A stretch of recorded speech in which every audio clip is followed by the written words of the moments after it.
عليكم ورحمة الله وبركاته.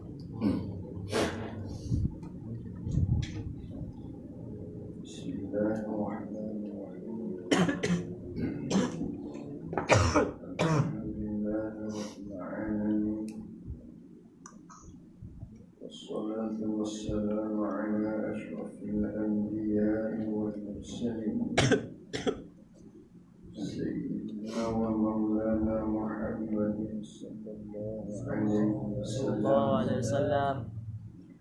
اللهم أرنا الحق حقا وارزقنا اتباعه، وأرنا الباطل باطلا وارزقنا اجتنابه. اللهم فتحنا في الدين وعلمنا تأويله.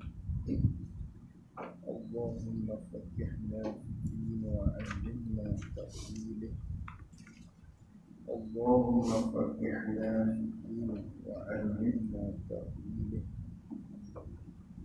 اللهم نور قلوبنا بنور هدايتك كما نورت الأرض بنور شمسك أبدا أبدا برحمتك يا أرحم الراحمين.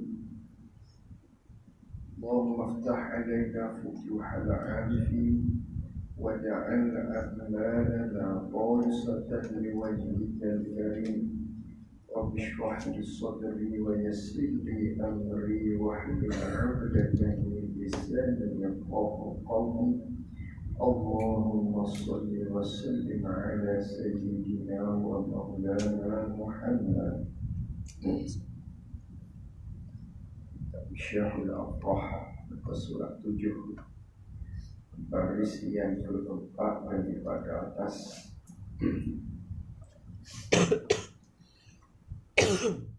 Qala al-mu'allif rahimahullahu ta'ala wa nafa'ana bi'ulumihi wa bi'ulumina fid darain amin. Berkata Imam Sya'rani di dalam Uhud,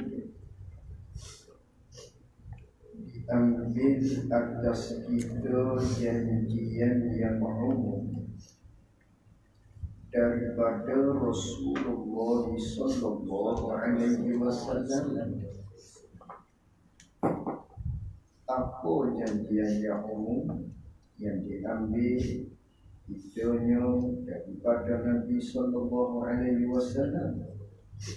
Kita nyatakan bahawa kita nyatakan bagi orang yang meninggal akan sembahyang pada di hadapan. Siapa orang yang meninggalkan sembahyang? Yaitu orang yang falahi dan orang yang awam dan segala orang yang jahil-jahil. Apa yang perlu kita nyatakan kepada dia? Akan barang yang datang pada kelebihan sembahyang yang 5 waktu dan kelebihan mereka yang mengekalkan atasnya atas sembahyang. Nah, kita sambung lagi dalam muzakarah kita menerusi kitab Syahul Afrah dalam bab masih lagi berkaitan dengan perkara-perkara yang nak menakuti bagi saudara-saudara se-Islam, seagama dengan kita, yang mana mereka ni meninggalkan sembahyang yang diperintahkan oleh Allah Subhanahu wa ta'ala, yang ialah sembahyang itu merupakan pilihan bagi agama Islam. Maka orang yang meninggalkan sembahyang, maka besar dosanya.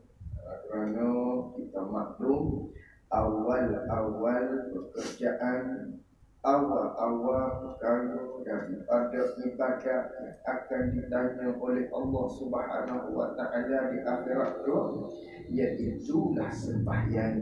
Itu nak menunjukkan kepada kita besarnya ibadah sembahyang daripada ibadah hak lain. Ibadah lain itu besar. Wajib katakan puasa, wajib puasa besar, kerana tuntutannya wajib. Walau bagaimanapun kalau tak sembahyang, maka puasa tadi nak duduk di mana? Kerana sembahyang ialah tiang bagi segala ibadat. Jadi kata pengarang rahimahullah ta'ala pada kesinambungannya lagi, berkata Imam Sya'rani, namanya Abdul Wahab Imam Sya'rani, berkata oleh Imam Asy-Sya'rani. Kata pengarang kita, dia kata Imam Sya'rani di mana ni? Dia nakal perkataan Imam Sya'rani daripada maknanya di dalam Uhud, iaitu di dalam kitab bernama Uhud. Dia ambil daripada situ, daripada perkataan Imam Sya'rani. Nak cerita tentang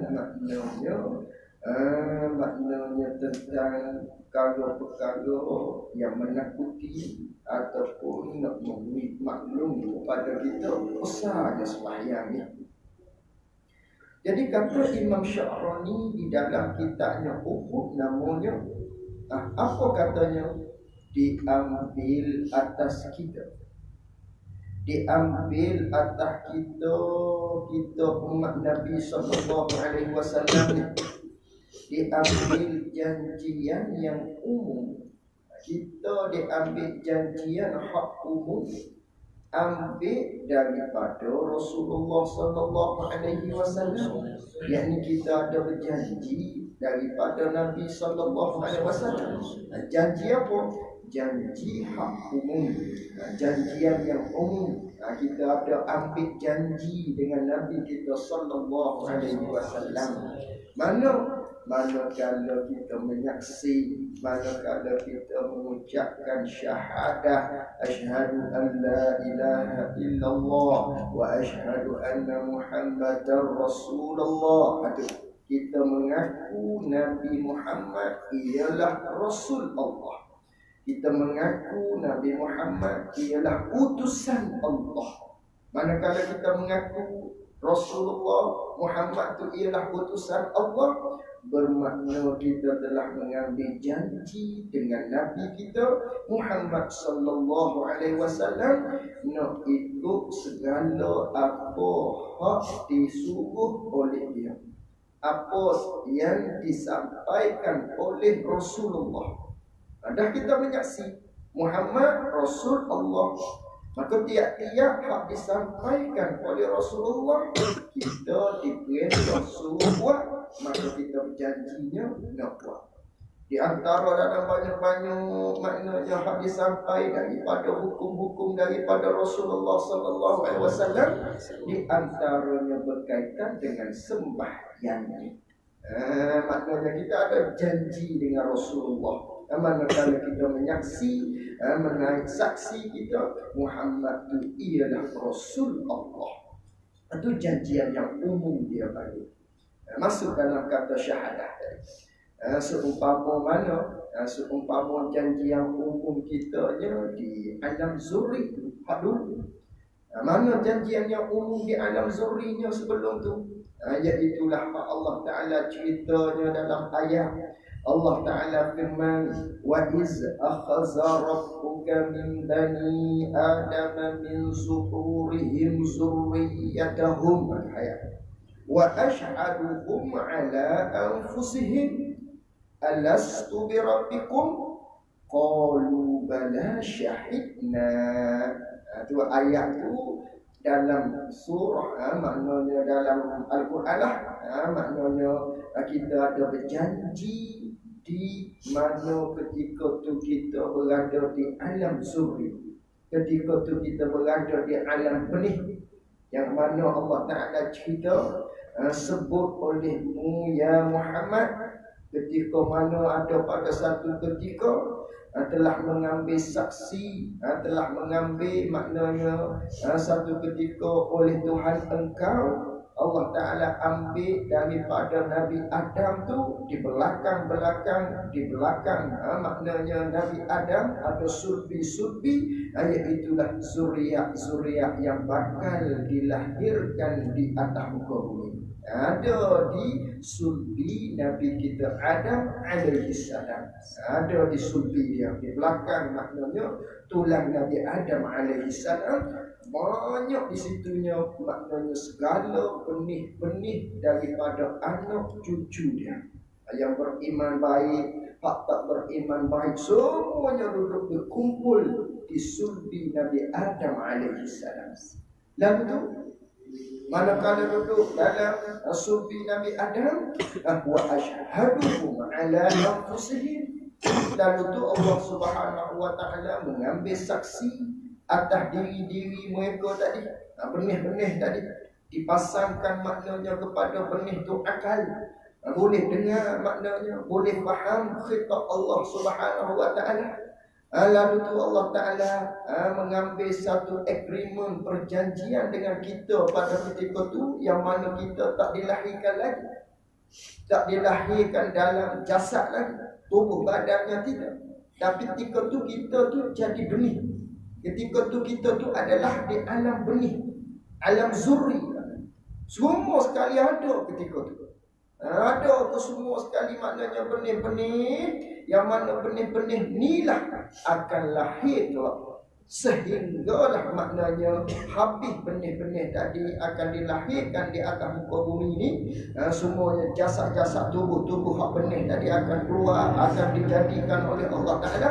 Barulah berlakunya kiamat. Bermakna kita semua dikumpullah di alam zuri, mengambil satu perjanjian dengan Allah Subhanahu wa taala, yang mana Allah Taala tanyanya kepada kita di alam benih ketika itu, alastu bi rabbikum, adakah kamu benih-benih ni, maknanya tidakkah aku ni ialah Tuhan bagi kamu? Kata Allah Taala tanya kepada kita, yang mana kita tu di alam benih, tidakkah aku ni Tuhan kamu? Qalu, maka kata sekalian benih-benih tadi ketika tu dia semuanya kenal Allah. Maka kata kita ketika tu benih waktu tu, bala syahidna, yo kami mengakui engkau ialah Tuhan kami. Apa janjian umum ketika tu? Manakala kita kata mu ialah Tuhanku, engkau ialah Tuhanku, engkau Allah ialah Tuhan kami, bermakna kita mengambil janji waktu nanti kita akan dihidupkan, maknanya di alam jasad, di alam dunia sekarang ni, kita bersumpahnya nak ikut segala suruhan Allah Ta'ala, dan kita bersumpah nak, maknanya apa hak dilarang oleh Allah Ta'ala, kita nak tinggal. Itu janjian umum maknanya. Itu janjian umum. Tapi janjian ni kita tak ingat. Ini kita tak ingat. Tanya siapa-siapa sekalipun, dia tak ingat. Cuma berlaku pada satu pendapat, Sayyidina Ali karramallahu wajhah, dia ingat janjiannya. Janjian hak dia ni duduk di alam benih.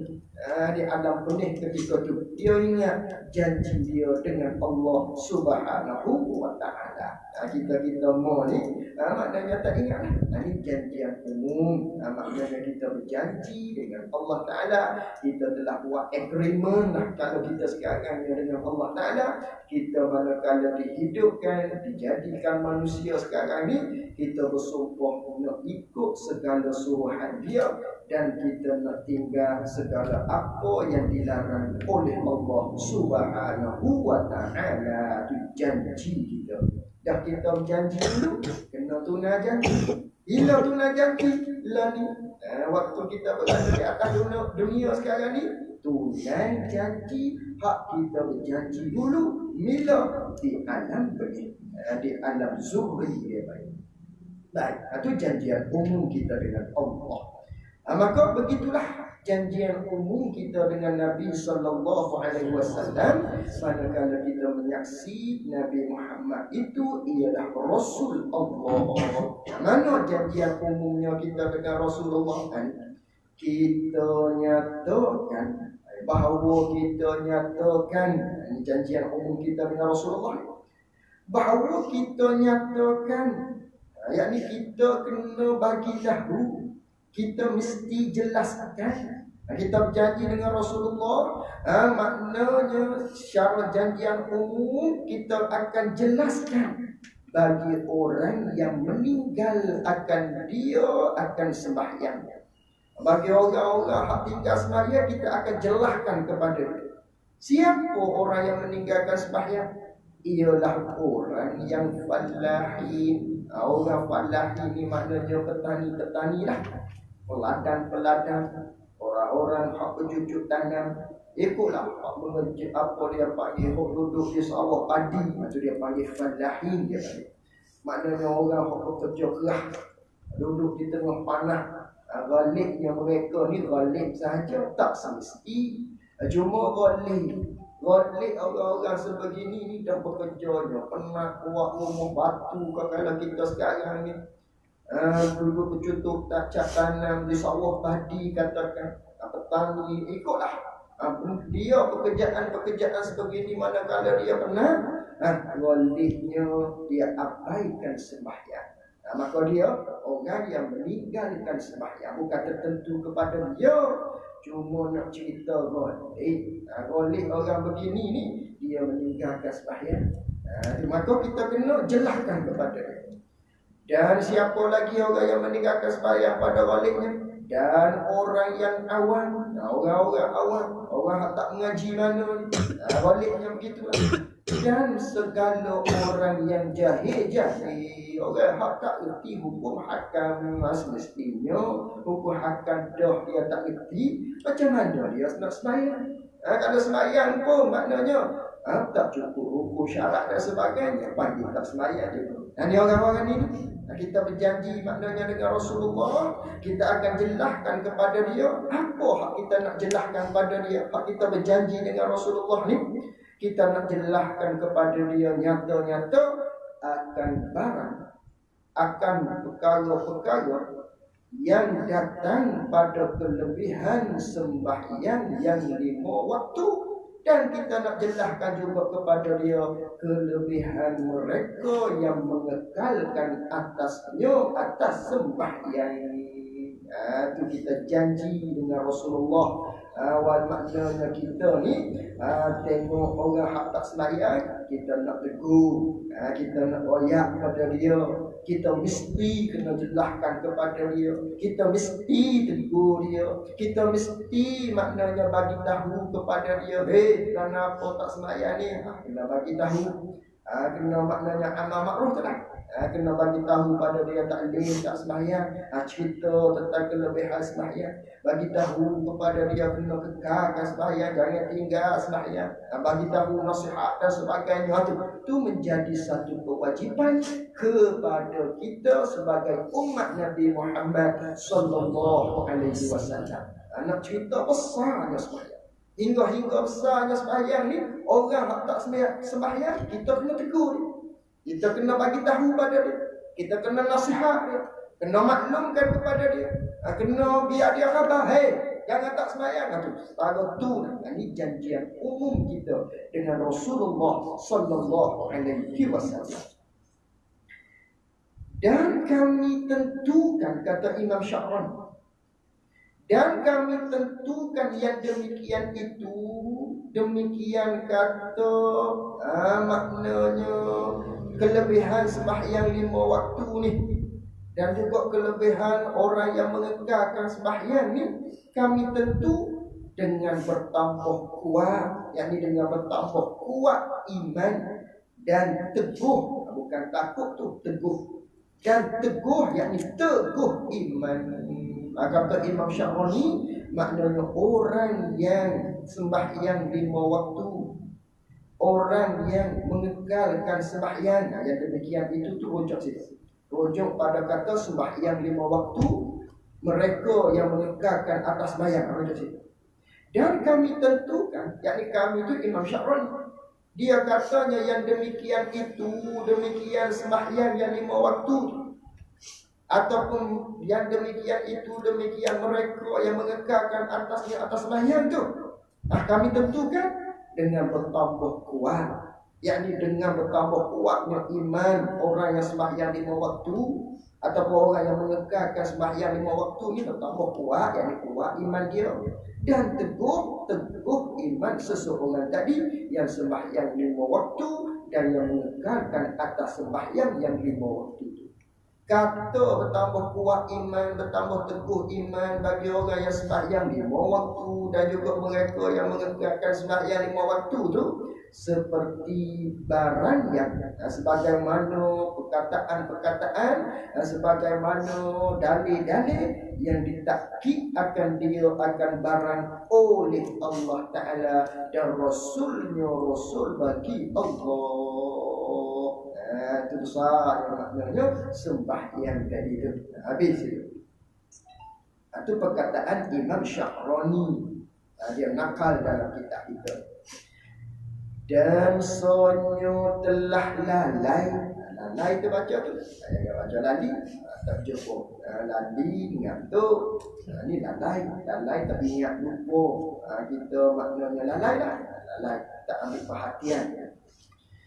Dan sonyo telah lalai akan yang demikian itu, demikian kata menyatakan bagi orang yang meninggalkan sembahyang tu, kita kena nasihat kepada dia, kena bagi tahu kepada dia tentang sembahyang 5 waktu, tentang kena mengekalkan sembahyang 5 waktu ni.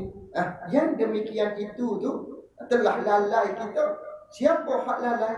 Oleh ghalib al-fuqara, oleh ghalibnya, oleh kebanyakan al-fuqara, kebanyakan orang yang berhajat kepada Allah Ta'ala. Siapa? Ulama-ulama lah. Kita orang yang alim ni lah, orang yang berilmu ni lah. Dan sebenarnya telah lalai akan yang demikian itu, demikian kita kena bagi tahu ni. Demikian kita kena tegur orang hak tak sembahyang ni. Telah lalai oleh ghalib al-fuqara, oleh ghalib orang-orang yang berhajat kepada Allah Ta'ala, ahli ilmu dan orang-orang yang menuntut ilmu. Lalai itu bila? Pada zaman ini.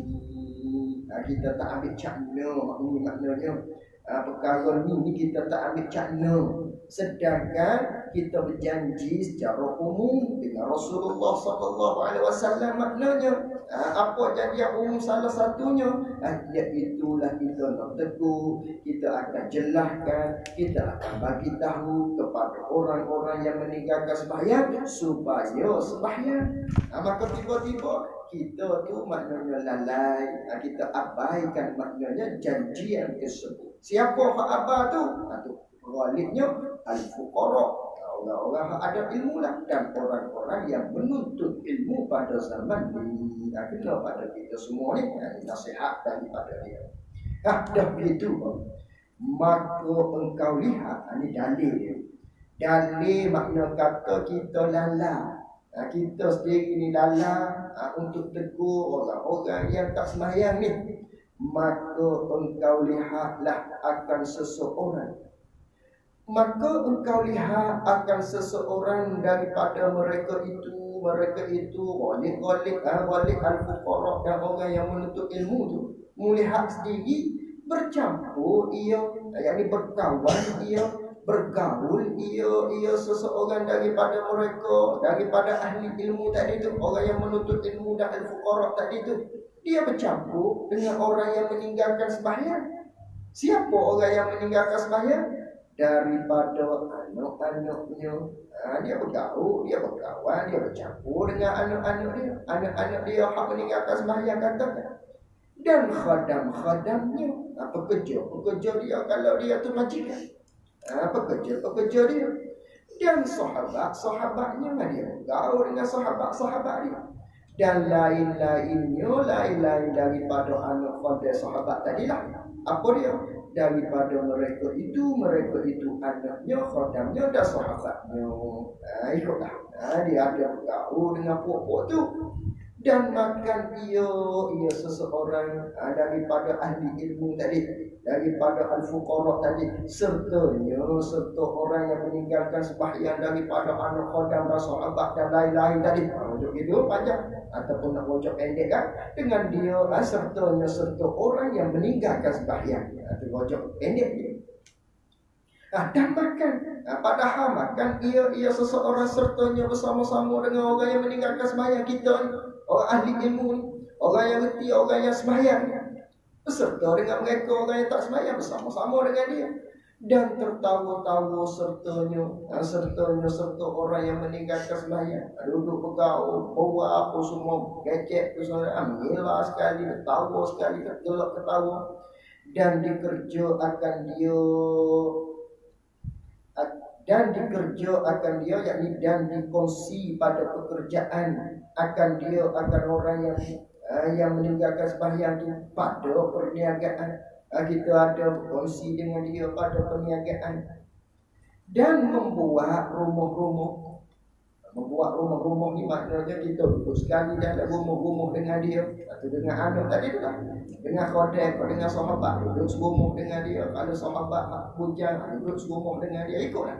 Kalau nisbah anak pula, kita maknanya duduk dengan anak kita yang tak sembahyang, dan lain daripada maknanya makan, tertawa, maknanya duduk rumah sekali, banyak lagi lah. Padahal pada ketika itu hak kita bercampur dengan orang tak sembahyang ni, dan yang wawul hak tiada dinyatakan, yakni kita tak bagi tahu, kita tak jelas, kita tak tegur baginya, bagi anak-anaknya, bagi khadam-khadamnya, bagi sahabat-sahabatnya, ataupun bagi orang yang meninggal sembahyang tadi. Padahal dah kita duduk berkawan dengan dia, bercampur dengan dia tadi tu, dari sudut makannya, ketawanya sekali, bersahabatnya sekali, duduk serumahnya sekali, ada berkongsi pada pekerjaannya sekali. Padahal walaupun kita ada bergaul dengan dia, kita ni ahli sembahyang, padahal tiada dinyatakan, kita tak tegur baginya, bagi orang yang tak sembahyang tadi, sekali-kali tak tegur akan dosa meninggalkan sembahyang. Kita tak tegur dia, padahal kita berkawan dengan dia. Ni kata maknanya kita lalai daripada memperingati kepada dia untuk sembahyang, jangan tinggal sembahyang. Dan tiada dinyatakan baginya, bagi orang yang meninggalkan sembahyang tadi, akan pahala mengerjakan sembahyang. Kita lalai daripada menjelaskan kepada dia tentang pahala, masuk dalam kata kelebihan sembahyang 5 waktu tadi. Itu kita lalai, sedangkan kita berkawan dengan dia. Itu nasihat daripada pengarah kita. Yang ialah maknanya kita kena tegur dia yang merupakan janjian umum kita dengan Rasulullah sallallahu alaihi wasallam. Titik situ. Engkau nyatakan, titik situ. Engkau nyatakan ni dalam satu naskah dia ada makruh. Makruh ataupun nak sedap sikit lagi, makruh hendaklah lagi. Dalam satu naskah ada makruh situ. Maka hendaklah engkau nyatakan. Dah maknanya kita tahu dah nasihat tadi, ramai orang lalai daripada tegur dalam masalah ni. Maka hendaklah engkau nyatakan, saudara-saudaraku, nasihat.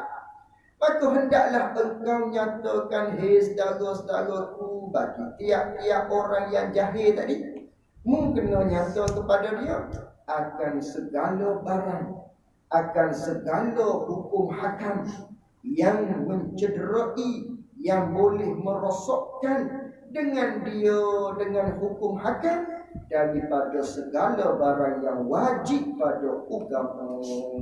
Kita wajib untuk tegur orang jahil-jahil ni, daripada perkara-perkara hukum hakam yang berkaitan dengan syariat yang boleh merosakkan agama kita ni, daripada perkara-perkara yang wajib daripada agama, kita kena tegur dia. Salah satunya tak sembahyang. Dan jika tiada nyatakan engkau, dan jika tiada engkau nyatakan, yakni akan yang tersebut, dan jika tiada engkau nyatakan, yakni nyatakan akan yang tersebut tadi. Apa akan yang tersebut? Nasihat bagi orang-orang jahil itu suruh sembahyang tu. maka engkau hak tak nyatakan, maka engkau itu ialah awal-awal daripada mereka yang dinyalakan dengan api neraka dengan mereka. Itulah awal-awal sekali akan dinyalakan api neraka yang akan dihumbankan di dalam api neraka sebagai balasannya. Maknanya kita tadi cuai, lalai kita, sedangkan kita tahu, tapi kita tak jelaskan kepada mereka. Sebagaimana seperti barang yang datang pada hadis yang sahih. Mana hadis sahihnya?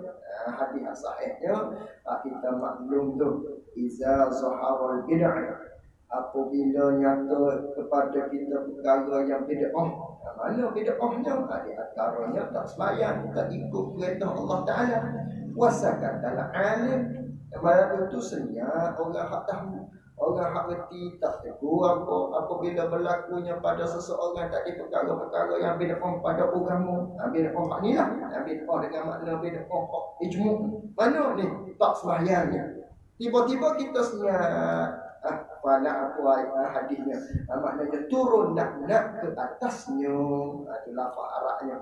Maknanya tak secara maksudnya turun nak ke atas orang yang alim, yang mana dia senyap sunyi apabila berlakunya perkara-perkara bid'ah. Di antaranya orang yang tak sembahyang, kita tak tegur. Kita lah yang awal-awal sekali akan dihumbankan oleh Allah Ta'ala ke dalam api neraka. Maka bahawasanya engkau itu,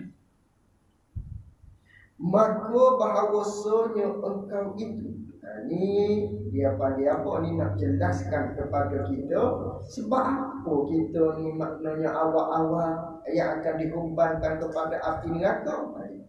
Maka bahawasanya engkau itu masuk pada mereka yang mengetahui kita ni masuk dalam golongan mereka yang mengetahui dan tiada beramal dengan ilmunya. Kita tahu tapi kita tak beramal dengan ilmu kita. Kerana apa? Kerana tiap-tiap orang yang mengetahui, akan sesuatu daripada hukum syariat. Orang hak tahu daripada satu-satu masalah daripada hukum syariat, hukum agama kita ni, dan beramal ia seseorang dengan sesuatu hukum syariat daripada agama ni. Dia tahu, dia beramal. Bab sembahyang, dia tahu wajib, dia beramal, dia sembahyang. Dan tiada diajarkan. Jadi padahal dia tu maknanya tahu tentang hukum syariat. Kalau bab sembahyang tadi, dia beramal dengan sembahyang hukum syariat tadi.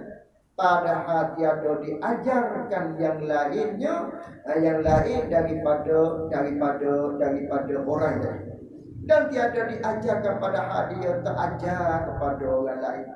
Orang ni nescaya masuk ia orang tadi tak hanya tahu sekadar diri dia, beramal sekadar diri dia, tak ajar orang lain ni, tak tegur orang lain ni masalah-masalah tak tiada daripada agama kita ni, wajib pada agama kita ni. Hanya dia tahu pada beramal untuk dia sahaja wajib-wajib ni. Ia tadi tu maknanya masuk dalam kata mereka yang mengetahui dan tiada beramal dengan ilmunya. Ilmu mereka tadi masuk dalam golongan orang yang tahu dengan ilmu tapi tak beramal dengan ilmu juga, namanya lagu tu. Walaupun dia tahu, dia beramal dengan diri dia, tapi masuk dalam kata dia ni hanya tahu saja, tidak beramal dengan ilmu dia tadi. Kerana orang beramal dengan ilmu maknanya Allah Ta'ala suruh perintah supaya kita ni ajar. Dengan ilmu kita tiba-tiba kita tak ajar, kita tak tegur, kita tak beramal dengan ilmu juga. Dah gitu tak beramal dengan ilmu, kita lah awal-awal sekali maknanya yang akan masuk dalam api neraka. Kerana ada ilmu tapi kita tak beramal dengan dia. Sebagaimana hadis yang menceritakan tentang orang yang ada ilmu tapi tak beramal dengan ilmu, dialah orang yang awal-awal sekali akan dimasukkan ke dalam neraka Allah Subhanahu wa taala. Itu nak menakuti kepada kita pula pada orang hak pada yang sedap.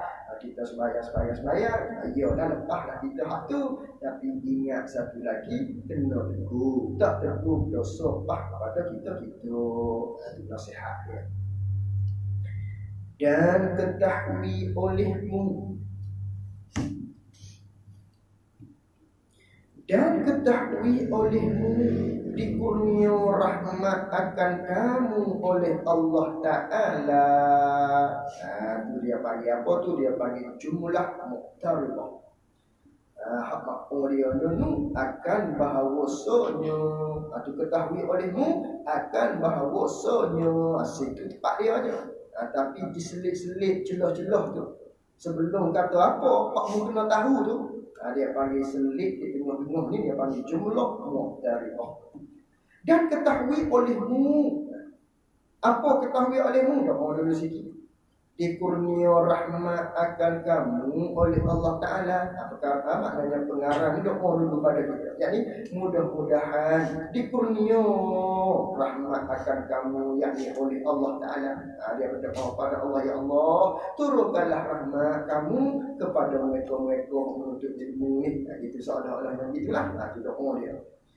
Dan ketahui oleh apa hak kita kena tahu akan bahawasanya, ini kita kena tahu bahawasanya, yakni akan bahawasanya sembahyang dan mengekalkan atas sembahyang dan berjemaah, yakni berjemaah padanya pada sembahyang. Mu kena tahu bahawasanya sembahyang, yakni sembahyang 5 waktu, dan kita menegakkan atas sembahyang, kena cukup sembahyang kita, dan berjemaah, yakni berjemaah padanya pada sembahyang tadi tu. Kamu kena tahu semua ketiga-tiga tadi tu. Sekalian sembahyang, menegakkan dia dan berjemaah padanya tadi tu, sebab bagi mendapatkan segala kebajikan. Itu sebab bagi kita, asbab bagi kita untuk mendapatkan segala kebajikan, untuk mendapatkan segala kebajikan, yakni kebajikan di dunia dan juga akhirat.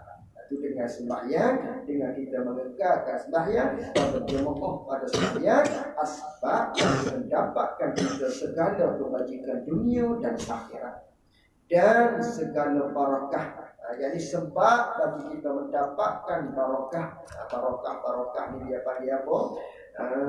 Ziyadatul khair ilahiyyi. Bertambah kebajikan hak bangsa Tuhan. Dengan kata lain, benda maknawi. Kita tak khabar-khabar benda ni dipanggil barakah. Barakah ni benda hak kita tak nampak tengok, itu panggil barakah. Contoh, kita gaji 1,000, si B gaji 1,000, tapi gaji 1,000 hak si B tadi tu mencukupi dia, pego anak bini dia dan sebagainya. Tapi kita gaji 1,000 juga dengan dia, rasa tak cukup. Itu dia panggil tak barakah, tak berkat. Berkat-berkat ni rasa cukup, itu benda maknawi. Itu dia panggil berkat. Di antara sebab nak mendapatkan berkat, ialah dengan sembahyang, mengekalkan sembahyang, berjemaah padanya pada sembahyang. Ini asbab bagi mendapatkan barakah itu. Dan membanyakkan hasanat, ini sebab bagi memperbanyakkan segala kebaikan. Jadi rajin kita nak buat amal ibadat hak lain-lain dengan sebab kita sembahyang, dengan sebab kita mengekalkan sembahyang, dengan sebab kita berjemaah pada sembahyang. Sebab tu di antaranya asbab bagi memperbanyakkan segala kebaikan pada kita. Dan lagi 3, dan mengangkatkan darajat. Ayat ni dengan sembahyang tadi, dengan mengekalkan sembahyang, dengan berjemaah padanya pada sembahyang tu, sebab bagi mengangkatkan darajat, yakni darajat di sisi Allah Ta'ala. Lagi dan mengkifaratkan segala dosa. Ini sebab bagi mengkifaratkan, sebab bagi menghapuskan segala dosa.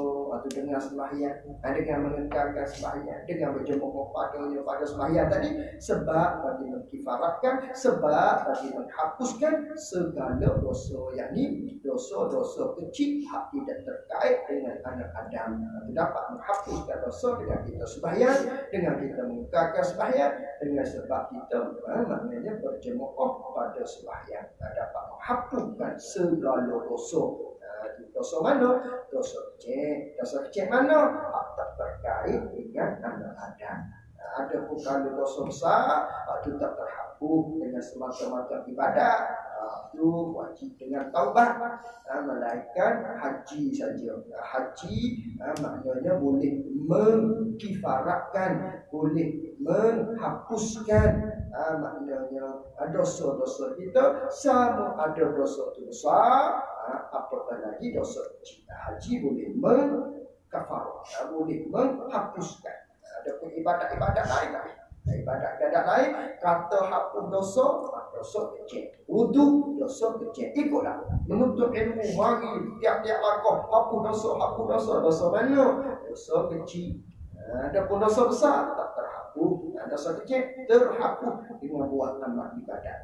Melainkan haji, ada pun haji terhapus kedua-dua, dosa besar, dosa kecil. Itu berapa dah? 1, 2, 3, 4 kelebihan. Dan mengangkatkan segala bala dan ahad, segala bala, musibah dan ahad, yang ini penyakit-penyakit. Ahad maknanya penyakit-penyakit. Itu orang yang sembahyang, orang yang mengekalkan sembahyang, orang yang berjemaah padanya pada sembahyang, sebab bagi mengangkatkan segala bala dan penyakit-penyakit. Itu di antara kelebihan sembahyang maknanya. Tapi kita sembahyang, maknanya orang misalnya orang bagi tahu, aku tak sembahyang pun, tapi aku tak sembahyang, tak ada pun bala datang pada aku. Bala besar sekalinya tak diberi taufik kepada dia untuk buat ibadat. Itulah bala bagi. Tak diberi taufik, tak diberi.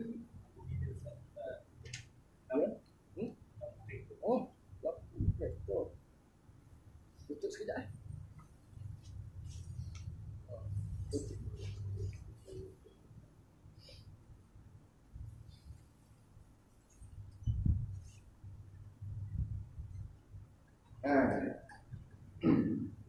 Dan mengangkatkan segala bala dan itu sebab kita sembahyang tadi, mengangkatkan sembahyang dan berjemaah padanya, sebab bagi mengangkatkan segala bala dan penyakit-penyakit. Dan ialah sembahyang, dan ialah sembahyang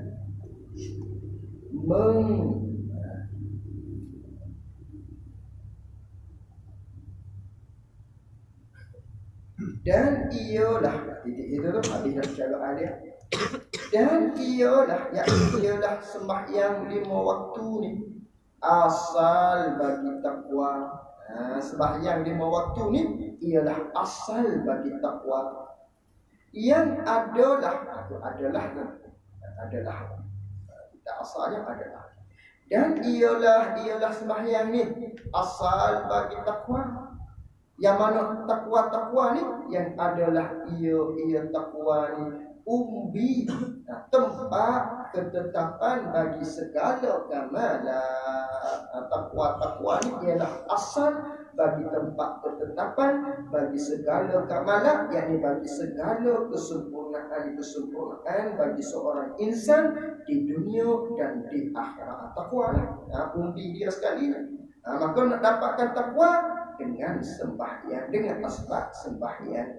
Itu takwa, baru dapat takwa, takut kepada Allah Subhanahu wa taala. Yang mana takwa ni umbi bagi segala ketetapan, bagi tempat ketetapan, bagi segala kamalan, yakni bagi segala kesempurnaan insan di dunia dan akhirat.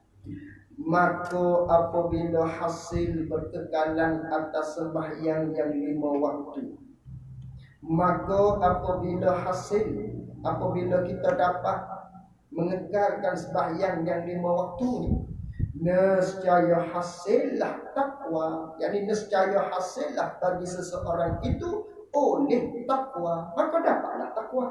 Orang yang menjaga sembahyang 5 waktu, orang yang mendirikan sembahyang 5 waktu dengan syarat-syarat rukun-rukunnya betul, maka dia tadi dapatlah takwa. Dan segala kebajikan, yakni dan nescaya hasil atau pada kata hasilah tadi. Nescaya hasillah bagi seseorang itunya segala kebajikan. Manakala dia menekalkan sembahyang, manakala dia mendirikan sembahyang, dia akan dapat takwa, dia akan dapat kebajikan, pahala yang besar di akhirat. Mana di antara maknanya hasil bagi orang tadi takwa dan segala kebajikan itu? Seperti meneguhkan daripada segala kejahatan dan mungkar. Ada orang yang berkekalan pada sembahyang ni, maknanya manakala dia sembahyang, hasil bagi dia yang takwa. Takwa ni ialah takut kepada Allah. Maka dah dapat takwa, meneguhkan dia tadi daripada segala kejahatan dan mungkar.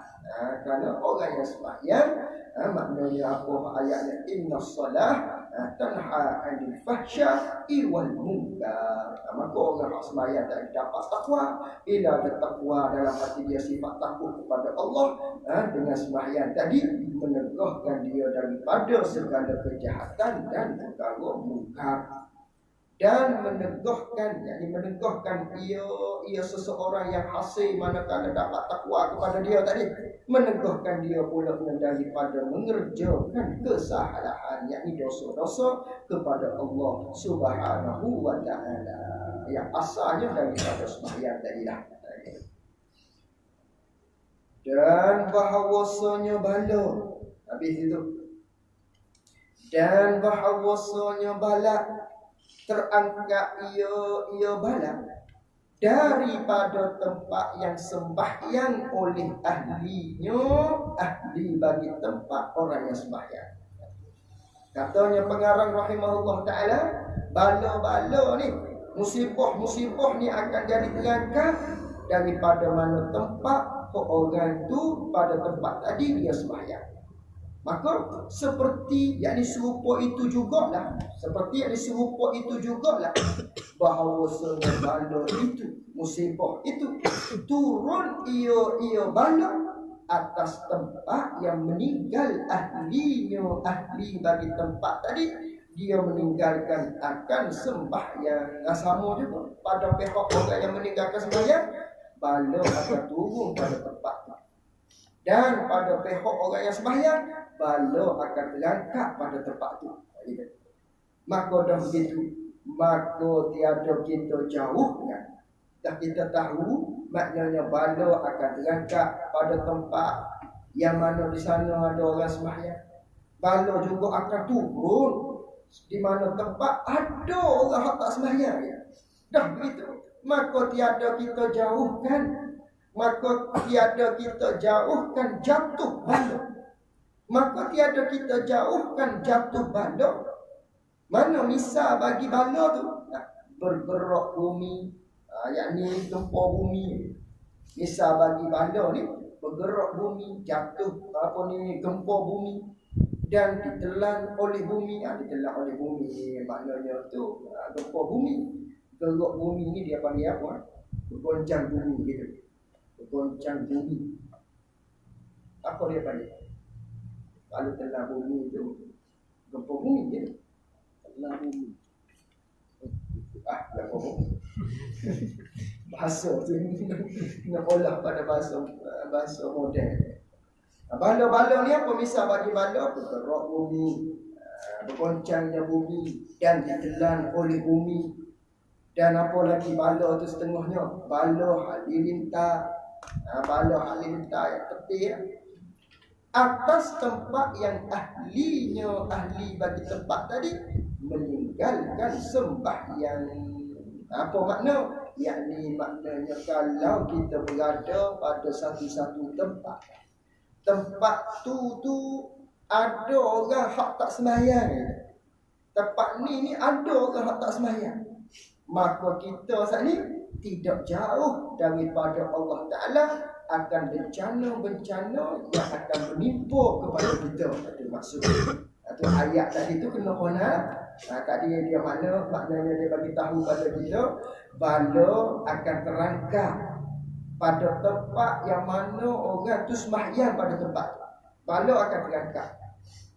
Dan bala juga akan turun kepada tempat orang hak tak sembahyang. Orang hak meninggalkan sembahyang. Dan begitu kita ni akan kena bala. Kenapa akan kena bala? Tak jauh kepada kita bala, yakni hampir kepada kita ni bala. Kerana pada tempat kita saat ni ada orang yang meninggalkan sembahyang. Maka kita ni tak jauh dengan bala. Maknanya begitu. Kenapa tak jauh dengan bala? Ada pada tempat kita ni orang yang meninggalkan sembahyang. Itu makna dia. Tak jauh daripada makna daripada bala. Seolah-olahnya jangan kita duduk sedar dengan bahawa kita tu sembahyang, jangan itu sedar. Ada lagi orang tak sembahyang tu. Ada begitu kita ni dekat dengan bala Allah Subhanahu Wa Taala. Dan nak suruh jauh, kita kena teguh. Yang mana janjian umum tadinya kita kena jelaskan, kita kena teguh, menasihati manakala kita lihat ada orang yang meninggalkan sembahyang. Itu caranya untuk jauh daripada kita ni. Maknanya ditimpa bala oleh Allah Subhanahu Wa Taala. Mana balanya? Tadilah telah bumi, gempa bumi, halilintar itu di antara. Tengok tsunami ni. Tsunami ni ada orang soleh, ada orang tak soleh. Kenapa ditimpa pada semua orang? Tadi kerana tadi ada yang tak sembahyang tadi. Itu di antara tadi. Dan jangan kata, baca balik. Dan jangan kata gitu. Yani dan jangan kamu sengka gitu. Seolah-olah jangan kamu kata, yakni kamu kata di hati kau ataupun kata di mulut ikutlah. Dan jangan kata, yakni jangan kamu kata di hati ataupun kata di mulut bahawasanya aku sembahyang. Itu seolah-olahnya kalau dalam ayat bahasa Melayu tu ada koma dua. Bahawasanya tu koma dua itu.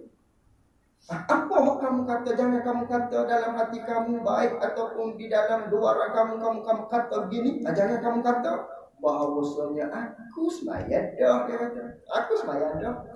Dan tiada aku hiraukan dengan mereka itu. Mereka itu orang yang meninggal sembahyang. Aku cara apa pada mereka? Pada orang atas sembahyang cara apa? Aku sembahyang dah. Dia ikut dia. Itu makna. Dan tiada atasku sesuatu daripada mereka itu orang hak tak sembahyang. Aku tak ada kena mengena dengan dia. Bukan adik-adik aku. Tak ada pertalian darah pun aku dengan dia. Cara aku dengan dia. Aku sembahyang dah cukup-cukup dengan aku lah. Jangan kamu kata begitu. Kerana apa jangan kata begitu elaknya?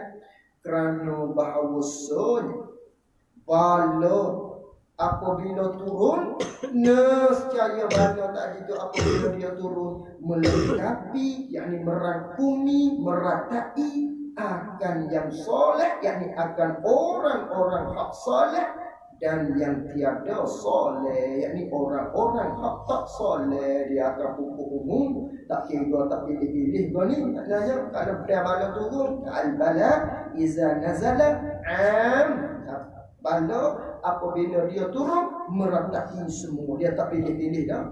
Kalau kena tsunami, dia tak pilih-pilih dah. Ni orang soleh ni. Maknanya ada akan pergi semua. Pergi semua sekali. Atau bala dia meratai umum, melengkapi semualah. Orang soleh pun kena, orang tak soleh pun kena. Kenapa begitu? Kerana bahawasanya, kenapa melengkapi akan yang soleh dan yang tidak soleh bala ni? Kerana bahawasanya tiada ia orang yang soleh. Ilatnya. Kenapa kena pakai orang yang soleh-soleh?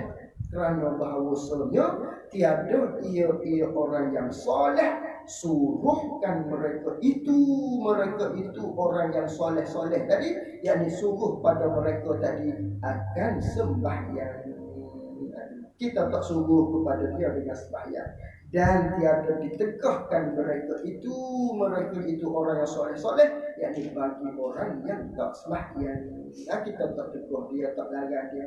Dan tiada ia orang yang soleh bercerai, yakni bercerai dengan makna berpisah. Bercerai bukan makna kolok bila masa kita berkahwin dengan dia. Kalau sama-sama lelaki, kalau tak berkahwin dengan laki-laki, dia panggil bahasa apa sekarang tu? Syemburik. Dan tiada ia orang soleh itu bercerai, tak berpisah dengan dia, dan meninggalkan mereka itu orang yang soleh-soleh, yakni kepada dia, bagi orang yang tak sembahyang tadi. Ya, kita tak tinggal dia, tak berpisah dengan dia, kita tak tegur dia, kita tak suruh dia, kita tak larang dia. Sebab itulah dengan kita pun kena juga balok. Maka nak elak daripada balok, dengan cara kita suruh dia, dengan cara kita larang dia, dengan cara kita tu maknanya tak lagi benar kan? Kita berpisah dengan dia. Kalau berkawan jangan berkawan, kalau tempat tu jangan duduk pada tempat tu. Itu maknanya barulah kita tak kena balok. Kalau kena balok dengan kita pun kena. Habis itu. Dan daripada Rasulullah sallallahu alaihi wasallam, wallahu a'lam wa ilmuhu wa a'lam.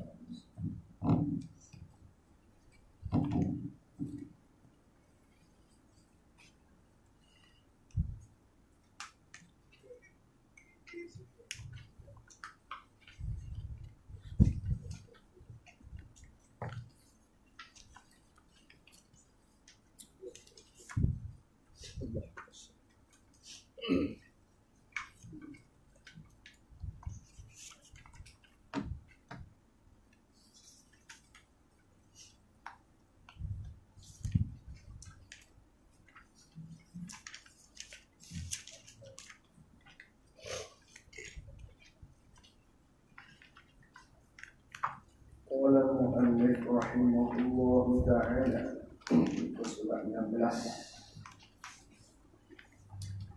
garis yang ketiga daripada atas, surat 16 kitab Rahimah. Kata pengarang rahimahullahu ta'ala, maka adalah kebinasaan daripada jalan memberi nafkah yang melepaskan daripada harta yang haram itu, apa? Sangatlah sedikit, yang sedikit jalan yang ini kita sambung pada perbicaraannya berkaitan dengan perkara-perkara yang membinasakan terhadap kita sebagai seorang suami yang mempunyai isteri. Ini maknanya kebinasaan kepada orang yang berkahwinlah. Kebinasaan kepada siapa? Kepada orang yang bergelar suami. Kalau dia tak berkahwin, tak adalah ini. Ini bagi orang yang berkahwin yang ialah suami. Maka di antara kebinasaan dia yang perlu kita jaga maknanya, maka adalah kebinasaan daripada jalan memberi nafkah yang melepaskan daripada harta yang haram itu. Binasa atas jalan untuk kita beri nafkah yang dapat melepaskan kita, yang dapat mengelak, yang dapat menyelamatkan kita tu daripada harta yang haram, di mana kalau kita berkahwin, kebanyakan sangatlah sedikit, jadi sedikit jalannya hak selamat daripada mengambil hak haram. Hak banyaknya maknanya hak haram dah jalan, yang mana kita nak pada beri nafkah. Beri nafkah ni maknanya belanja yang wajib dikeluarkan oleh seseorang apabila dia memiliki sesuatu. Itu dia panggil nafkah. Nafkah ni ialah belanja. Belanja mana? Belanja hak wajib. Hak wajib kita keluarkan ke atas seseorang apabila kita memiliki dia. Ataupun kalau kata binatang, ada juga nafkah dia. Belanja hak wajib kepada dia kalau kita memiliki dia, memiliki sesuatu umpama binatang.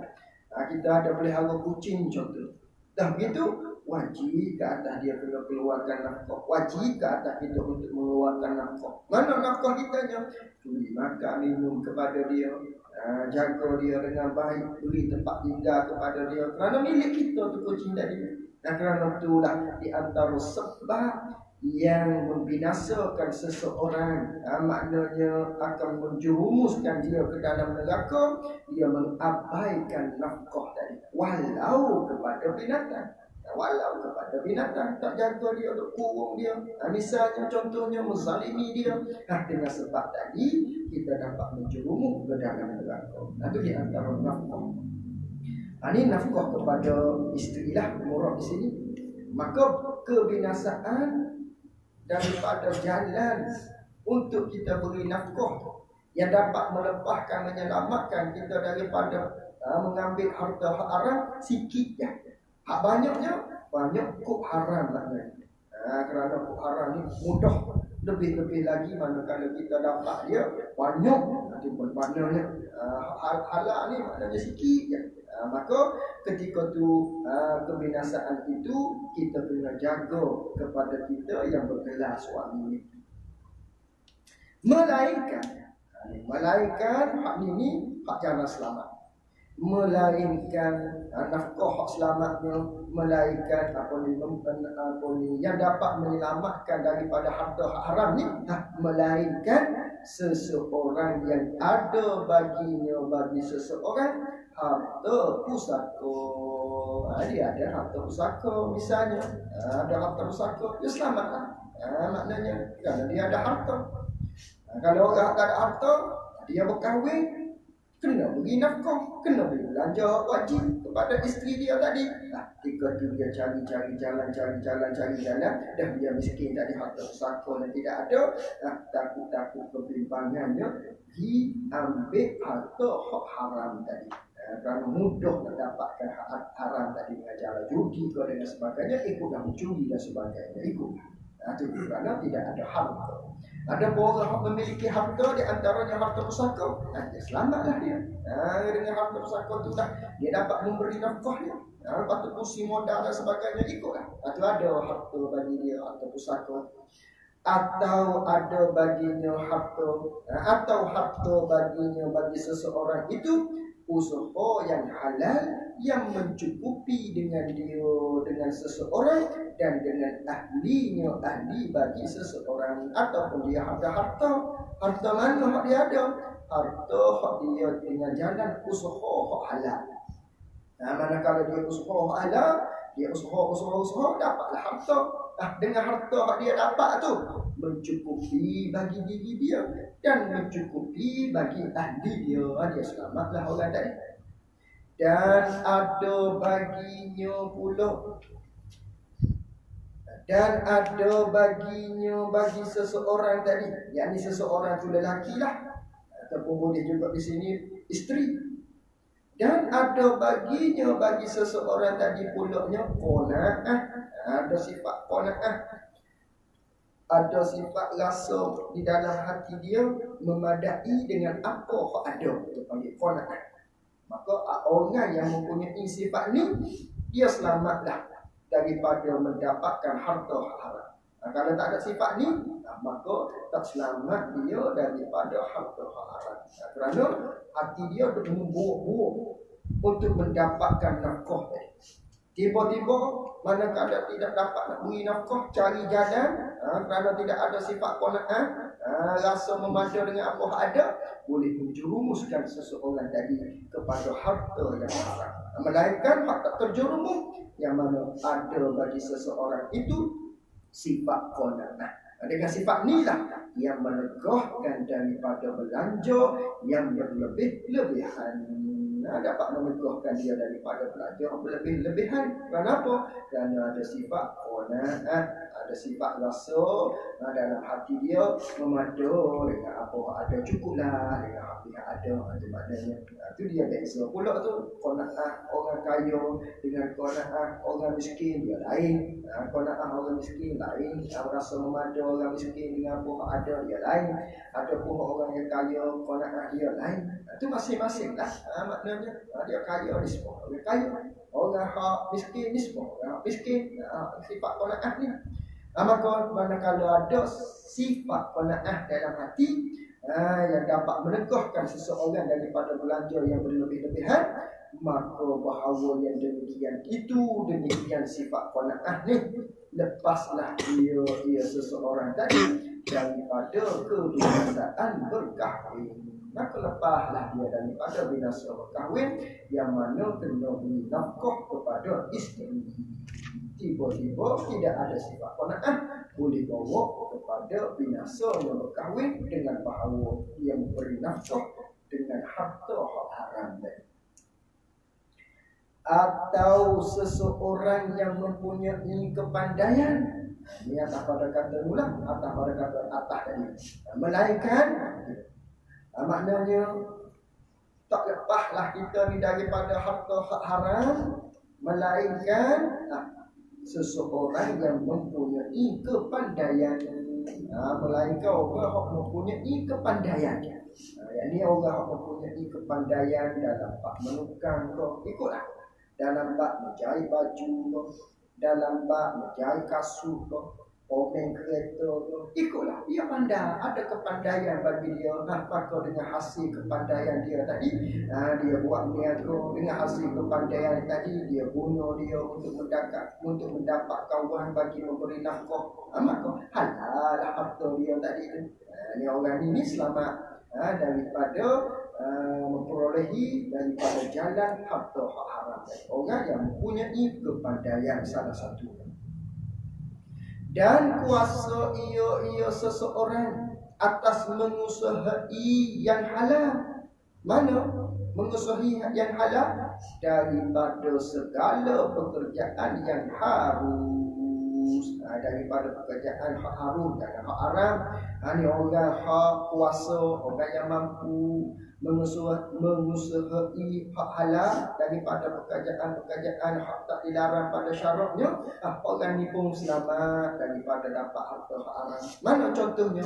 Orang yang kuasa mampu mengusahai hak halal ni, seperti mengambil kayu di hutan. Seperti mengambil kayu di hutan, yakni seperti mengambil kayu di dalam hutan. Pada zaman dulu contohnya, orang tu nak dapatkan duit, nak dapat kawan, dia jual kayu. Dia cari kayu dalam hutan, yang mana hutan tu bukan milik orang lah, bukan milik siapa-siapa. Dia masuk dalam hutan, tempat-tempat kayu, keluar kayu tadi, dan itu dia jual, dapatlah duit. Duit tu hak halal. Manakala begitu, dia beri nafkah, beri belanja pada anak isteri dia, beri makan dan sebagainya. Selamatlah dia daripada harta hak haram tadi. Ini orang cari kayu di hutan, ada sebuah orang dulu. Atau mengambil pemburuan di hutan. Hanya orang yang buru binatang-binatang. Orang yang cari kijang dalam hutan. Orang yang cari binatang-binatang, tangkap ayam, tangkap ikan dan sebagainya. Kemudian dia jual. Ikutlah. Ini selamat dia daripada memperolehi harta haram. Manakala dia jual hasil daripada perburuan, dia dapatlah untuk beri nafkah pada isteri dia. Atau di dalam perbuatan.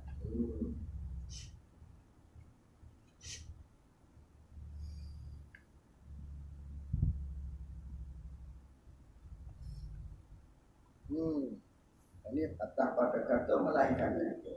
Maka adalah kebinasaan daripada jalan memberi nafkah yang melepaskan daripada harta yang haram itu sangatlah sedikit. Jalan selamatnya sedikit je, banyaknya haramlah. Melainkan seorang yang ada harta pusaka satu, ataupun orang yang ada usaha sendiri dua, ataupun orang yang ada sifat qanaah dalam hati dia tiga, ataupun orang yang mempunyai kepandaian empat, ataupun orang yang mengusahai hak halal daripada pekerjaan-pekerjaan hak haram. Mana? Seperti ambil kayu di hutan, seperti dia pandang buru, dia jual, atau lima. Atau di dalam perbuatan, ataupun dia bekerja di dalam perbuatan atau di dalam perbuatan yang tiada takluk, yang tiada bersangkut paut dengan raja-raja, yakni dengan pemerintah-pemerintah. Yakni dia tidak bekerja dengan raja-raja, itu maksud. Dia tidak bekerja dengan raja-raja, yakni dengan pemerintah-pemerintah. Pemerintah raja-raja mana? Ada kait lagi tu. Pemerintah-pemerintah, raja-raja, pembesar-pembesar, hak zalim-zalim. Itu dia tak kait situ tu. Kerana makdum. Makdum. Kita tahu macam mana kerana kita makdum lah. Bila sebut raja, kita faham dulu lah. Zalim gitu dah. Maknanya sebab dia tak kait. Ada pun orang bekerja dengan pemerintah-pemerintah yang zalim. Pemerintah hak zalim ni maksud dia sini ni. Raja-raja hak zalim. Kalau dia bekerja dengan raja hak zalim, pembesar hak zalim, dan kalau dia bekerja dengan orang tadi, maka hasil hak dia dapat tadi pun haram juga. Ke mana melainkan orang ni, orang hak tak bekerja dengan raja-raja hak zalim ni, maka dia dapat hasil hak halal tadi untuk beri nafkah. Maka yang demikian itu, lepaslah ia seseorang daripada kebinasaan berkahwin. Maka demikian itu semua sekali ada bilang tadi atas semua tadi itu, lepaslah seseorang tadi daripada kebinasaan berkahwin. Habis.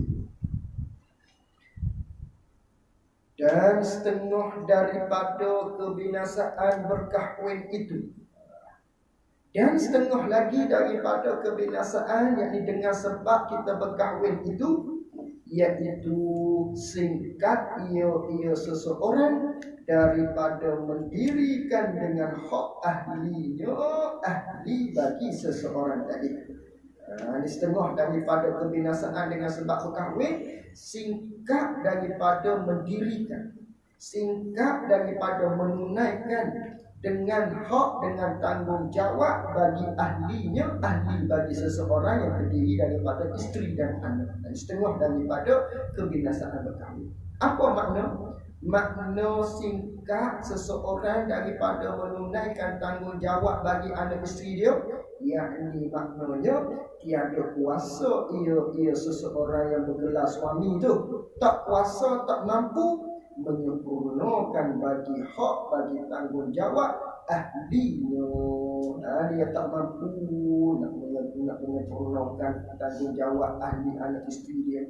Dan tiada kuasa ia seorang yang bergelar isteri, bergelar suami, menanggung kesusahan yang disakiti oleh ahlinya, ahli bagi seseorang tadi. Dia tak dapat nak tanggung, maknanya apa hak disakiti oleh ahli dia.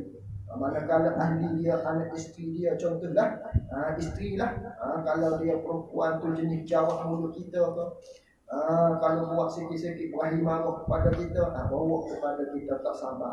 Ni dia panggil kebinasaan dengan sebab berkahwin. Kebinasaan dengan sebab berkahwin, kita tak dapat menyempurnakan tanggungjawab kepada ahli kita. Dan yang kedua, kita tak dapat nak tanggung kesusahan. Manakala dia tu sakiti kita, kita tak dapat nak sabar.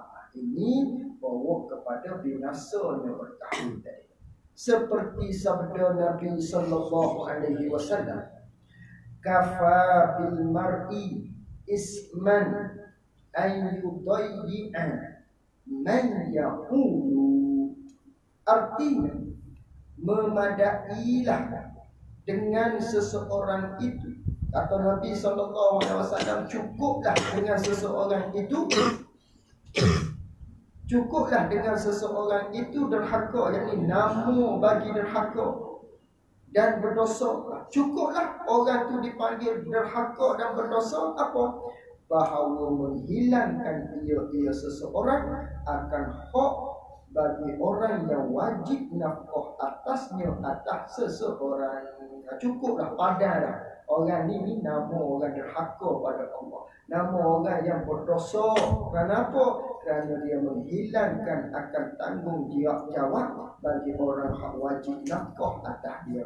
Mana hak wajib nafkah atas kita je, daripada pakaiannya, makan minum, tempat tinggal atau zahir wajib kita nafkah atas dia.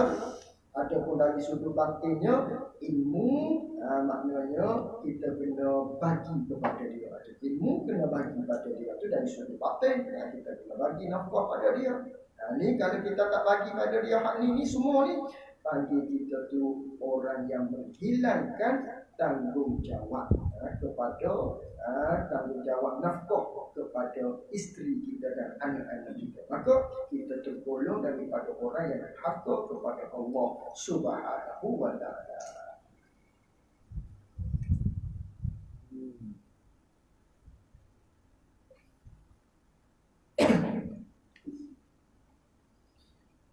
Dan telah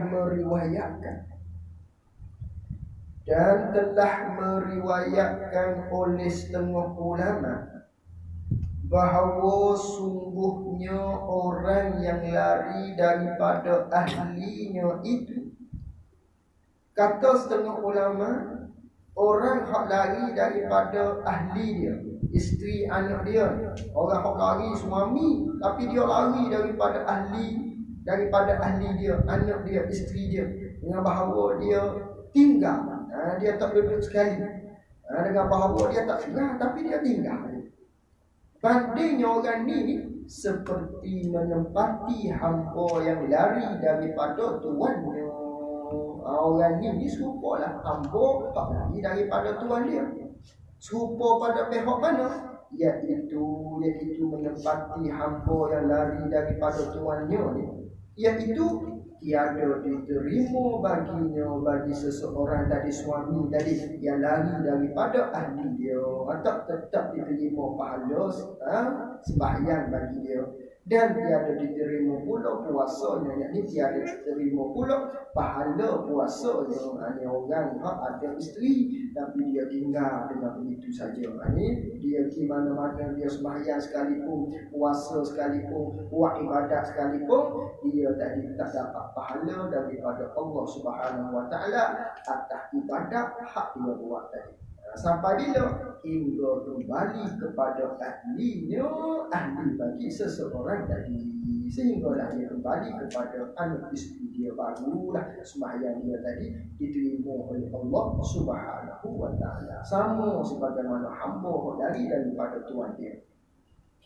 Dan telah mengeluarkan oleh At-Tabarani, ulama hadis, dan telah mengeluarkan oleh At-Tabarani, oleh Imam At-Tabarani, apa? Di mana-mana lelaki, mana-mana laki-laki, suamilah yang berkahwin, ia laki-laki, dia berkahwin akan perempuan, dia berkahwin dengan seseorang perempuan, dia berkahwin tu pula atas sedikit daripada isi kahwinnya. Dia berkahwin tu sedikit isi kahwin dia, atau banyak, yang ni banyak isi kahwin dia. Dia berkahwin dengan seseorang perempuan, manakala begitu adalah isi kahwin. Maknanya isi kahwin ni mahal lah dia panggil, mahal, ataupun apa lagi dia panggil mas kahwin. Itu benda hak wajib ke atas kita. Itu apa ayat Quran, wa atun nisa sadaqatihinna nihlah, dan hendaklah kamu, hei laki-laki, kata Allah Ta'ala, yakni suami, hendaklah kamu, manakala kamu akad nikah kepada dengan mereka tadi, manakala kamu tu akad nikah, hendaklah kamu bayar pada isteri-isteri kamu akan mas kahwin. Ada mas kahwin itu wajib, maknanya ada wajib, banyak sedikit tu terpulang. Ikutlah mengikut kesesuaian, mengikut maknanya kita mengikut situasi lah, persetujuan anak sebagaimana pada tengok, pada tengok yang tidak menjatuhkan maruah seorang isteri tadi, seorang perempuan tadi. Tengok situasi lah, banyak sedikit tadi tu. Ada begitu, mahar ataupun mah kahwin ni, maknanya ni milik isteri, milik perempuan tadi. Banyak ataupun sedikit tak kira, milik dia. Lalu tu dah kita berkahwin dengan dia, adalah isi kahwin tadi banyak atau sedikit. Tiba-tiba yang tiada padanya pada mas kahwin tadi membayar ia laki-laki kepada perempuan itu akan hak bagi perempuan tadi. Tiba-tiba dia tak bayar, sedangkan benda tu wajib atas dia. Ataupun dia bayar, tiba-tiba dia pinjam buat senyap. Itu masuk dalam kata hak ni juga ni. Itu kerana hak perempuan tadi. Lalu tu, manakala isi kahwin mahar tadi tu milik dia, tiba-tiba kita berkahwin dengan dia, kita tak bayar kepada dia, lagi akan menipu daya lelaki itu akan isteri. Yakni kita ni kosak dalam hati kita, manakala kita ambil duit tu, duit mah kahwin asalnya, kita kosak dalam hati kita, kita nak tipu daya dia. Yakni kita tak mahu bayar dia. Kita tak mahu bayar, kita kosak dalam hati kita, kita pinjam mula-mula, kita kata tiba-tiba kita tipu daya dia, kita tipu dia dengan kosak hati dia. Hati kita tadinya memang tak mahu bayar, dia dah ingat tu kita nak bayar. Padahal kosak hati kita, kita nak tipu dia, tak mahu bayar. Hak asal kita bayar, tapi kita pinjam. Tiba-tiba kita tipu, kita pinjam, nanti abang bayarlah contohnya. Tiba-tiba kita tak bayar-bayar, masuk dalam kata hak ni. Ataupun daripada awal lagi, memang dia tak bayar, akad saja contoh. Ikut. Maka manakala begitu mati ia lelaki tadi, tiba-tibanya mati dia takdirnya, dan padahalnya, yakni walhalnya, dalam keadaan dia mati tadi, tiada membayar ia lelaki kepada perempuan itu akan hak perempuan tadi, iaitulah mah kahwin tadi. Dia tak bayar, dan dia tak reto. Itulah terkait di sini dengan ketidakretaan bagi perempuan tadi. Kalau dia reto, tak ada masalah. Ini dia tak reto contohnya. Nescaya berjumpalah ia lelaki tadi akan Allah Ta'ala pada hari kiamat. Akan bertemulah dia tadi dengan Allah Ta'ala pada hari kiamat. Dan padahal ia lelaki itu zina, dipanggil dia untuk zina. Apa makna zina di sini? Yakni seperti dosa orang yang berbuat zina. Itu dosa orang buat zina. Ini perlu kita jauhi. Itu hak dia tadi. Mahal-mahal ni, mak kahwin ni milik bagi perempuan tadi. Kita serahkan kepada dia, ikut dia lah. Beza dengan hantaran. Hantaran tak apa. Hantaran bagi patungnya atau mau dia ambil hantaran tadi kata 10,000, akad mahal mak kahwinnya 1,000 jam. 1,000 tu milik perempuan. Ada pun hantaran tadi tu 10,000, hak tu ikutlah. Maknanya mok dia ketua kita nak ambil, kau nak buat pek tak buat makan minum, nak menyambut menantu, waktu tu pulang. Ataupun isteri dia nak ambil, atau pulang. Wajibnya waktu tu milik perempuan tadi. Dan kata Imam Ghazali rahimahullahu ta'ala, Muhammad bin Ahmad Al-Ghazali, kata Imam Ghazali. Ghazali itu nisbah kepada nama tempat Ghazal. Itu Ghazali. Ada juga dibaca dengan Ghazali. Kalau baca dengan Ghazali, nisbah kepada ayah dia, tukang tenung kulit binatang. Tukang tenung kulit binatang namanya Ghazali. Itu nisbah pada ayah dia.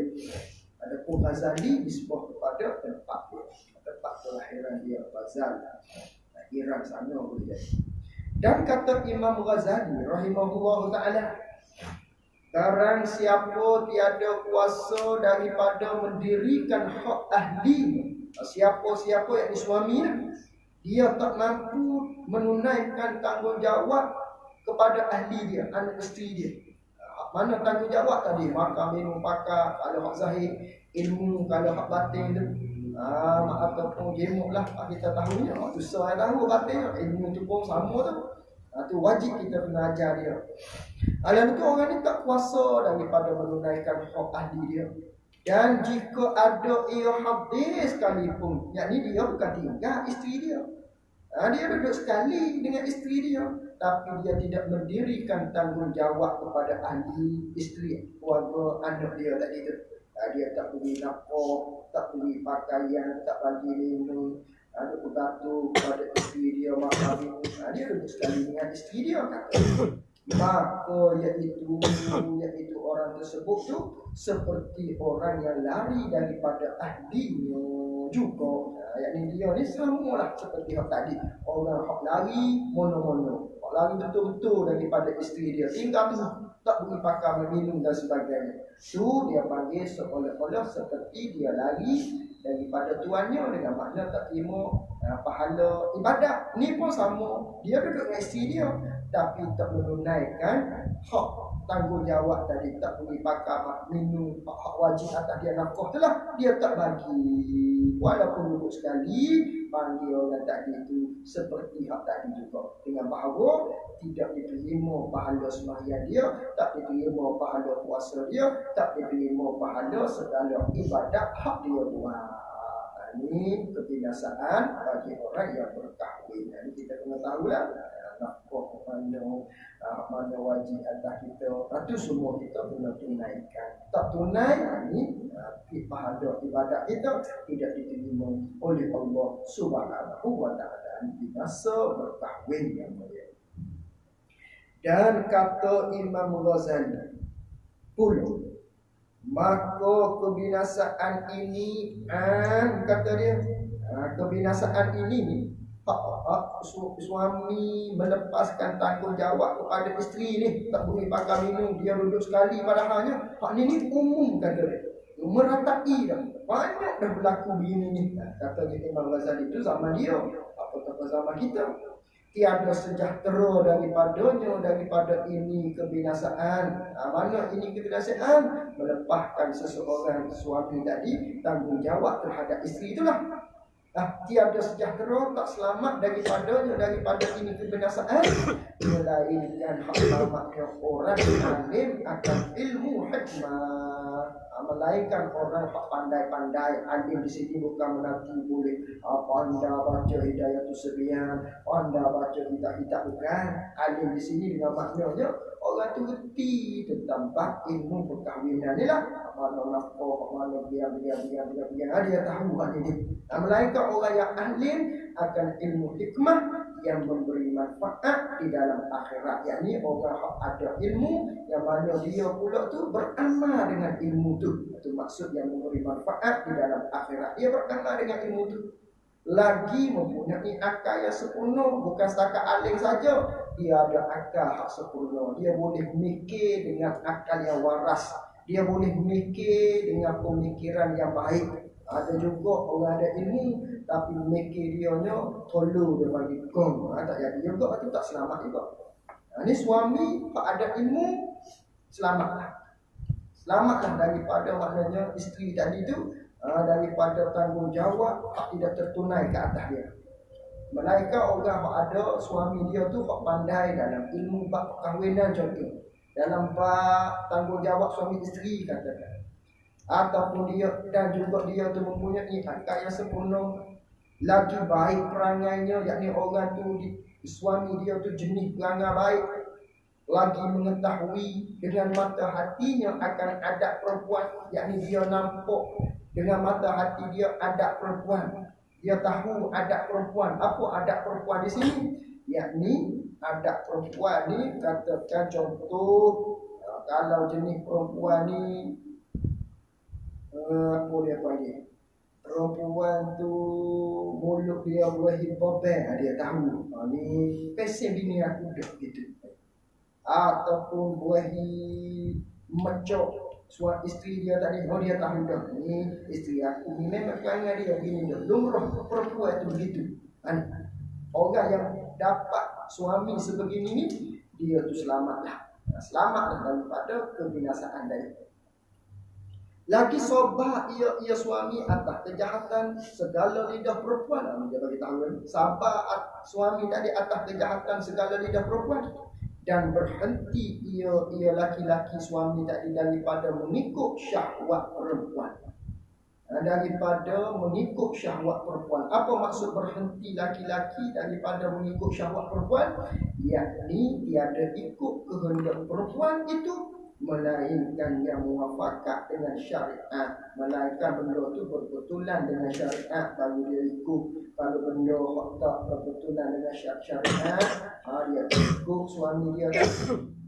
Lagi lubuk ia laki-laki, dia masuk ni lah. Benar gitu tu. Silap.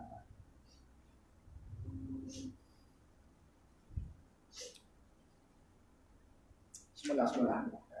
Nak baca Quran ni, Pak Imam bagi. Baca semula. Dan kata Imam Ghazali pun, kata Imam Ghazali, maka kebinasaan ini, kebinasaan yang mana suami tadi tu dia melepaskan tanggungjawab kepada isteri tu, umum banyak dah berlaku.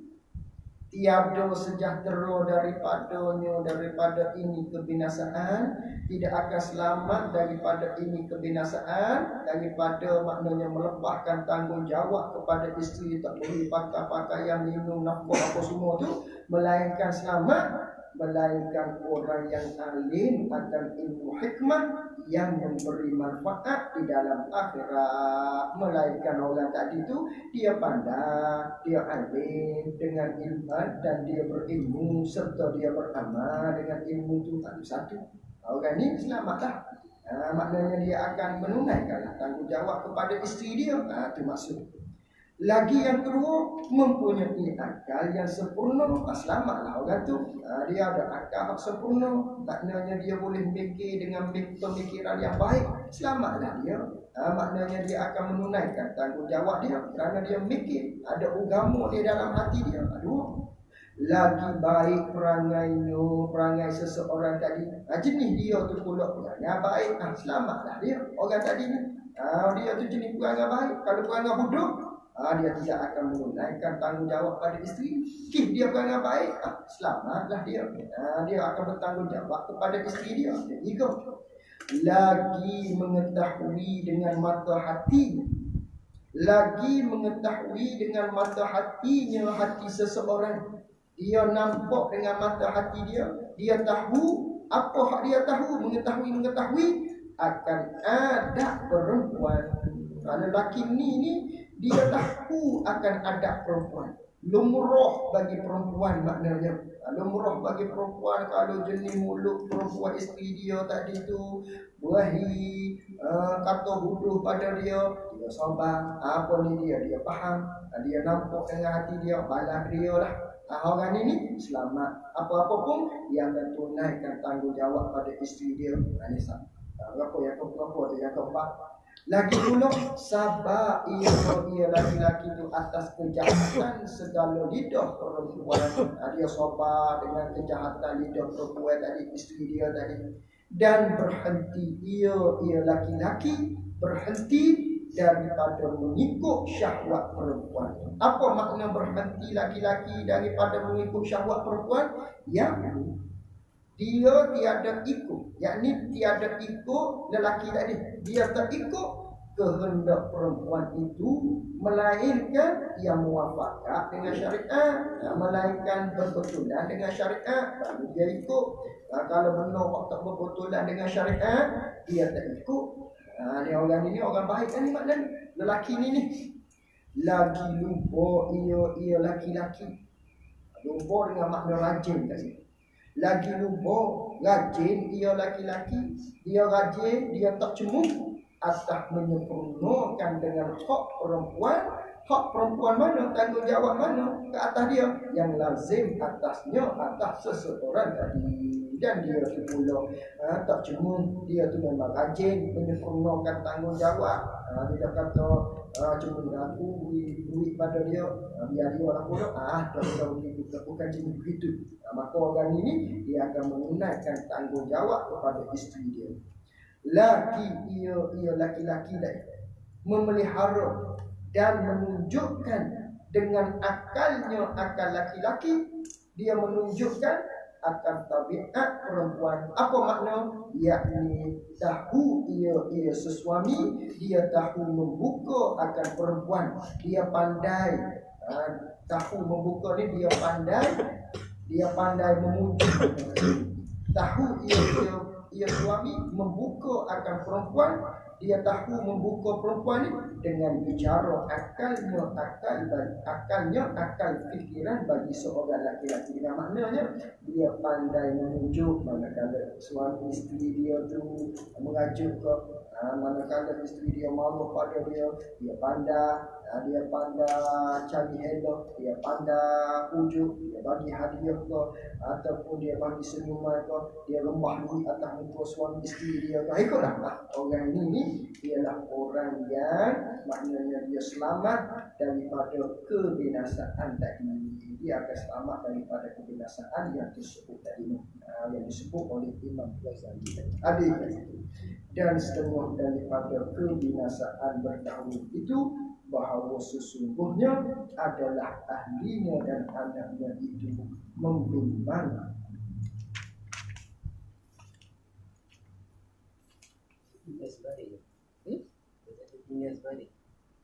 Kita tinggal mana? Lalai. Dia menggunakan dengan hak perempuan yang lazim atas dia lagi ia lalai dari kesalahan perempuan. Oh, ini tinggal sini, tinggal pagi. Nilai kopi tu. Baca banyak-banyak perlu.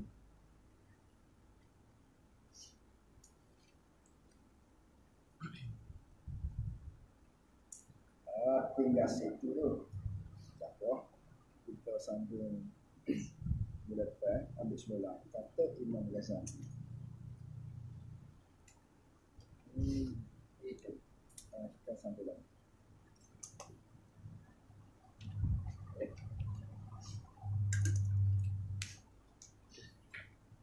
Allah alam wa ilmu